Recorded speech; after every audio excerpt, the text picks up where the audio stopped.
जिस रात शबरी ने समय को रोक दिया, वन शांत था, इतना शांत कि पत्तों का गिरना भी ध्यान भंग कर दे।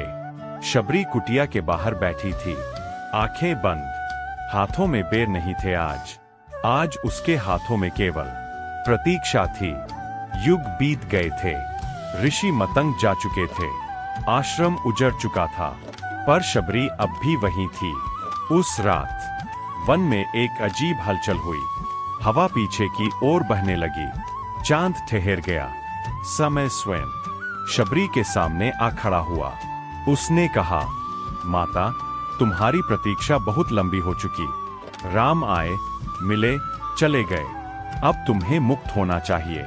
शबरी मुस्कुराई। मुक्त? उसकी आवाज में कोई प्रश्न नहीं था। मैं कभी बंधी ही नहीं थी जो मुक्त होती।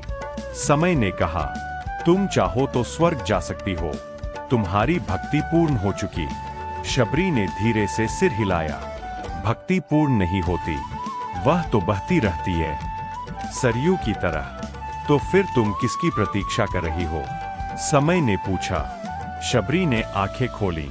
उन आंखों में न वृद्धावस्था थी, न थकान, केवल मां की प्रतीक्षा। मैं राम की प्रतीक्षा नहीं कर रही, शबरी बोली। मैं उस क्षण की प्रतीक्षा कर रही हूं जब कोई टूटा हुआ मन मुझे पुकारे। समय चकित रह गया। क्यों? उसने पूछा।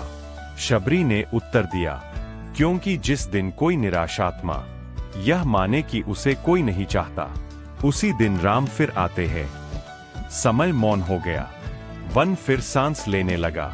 अगली सुबह कुटिया खाली थी, पर कहते हैं, जब कोई स्वयं को सबसे अयोग्य समझकर भी प्रेम करता है, तो कहीं न कहीं शबरी मुस्कुरा उठती है, क्योंकि भक्ति कभी चली नहीं जाती, वह बस दिखना छोड़ देती है।